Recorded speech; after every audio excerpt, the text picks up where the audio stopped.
এবং দুজন পরিচয় জিজ্ঞাসা করলেন। জিবরাইল আলাইহিস সালাম বললেন, ইনি হচ্ছেন ঈসা আলাইহিস সালাম আর ইনি হচ্ছেন ইয়াহইয়া আলাইহিস সালাম। দুজনের মাঝে কি সম্পর্ক? খালাতো ভাই। কি সম্পর্ক? খালাতো ভাই। এখানে বলে রাখি দুজনের মিলটা কি? এই দুজনকেই ইহুদিরা হত্যা করার চেষ্টা করেছে। ঈসা আলাইহিস সালাম এবং ইয়াহইয়া আলাইহিস সালাম উভয়কেই কারা হত্যা করার চেষ্টা করেছে? ইয়াহইয়া আলাইহিস সালামকে তো হত্যা করেই ফেলেছে, আর ঈসা আলাইহিস সালামকে হত্যা করার চেষ্টা করেছিল, কিন্তু আল্লাহ পাক সেটা হতে দেন নাই। আল্লাহ পাক তাকে উঠিয়ে নিয়েছে। তিনি আবার আসবেন কিনা? কোথায় আসবেন? সিরিয়ায়। কেন আসবেন?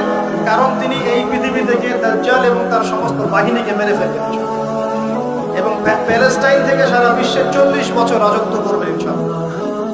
এটা হবে কিনা? বিশ্বাস আছে তো ইনশাআল্লাহ? এটা হবে ইনশাআল্লাহ। এরপর সামনে যান, তৃতীয় আসমানে উঠলেন। সেখানে দেখছেন একজন ব্যক্তি যাকে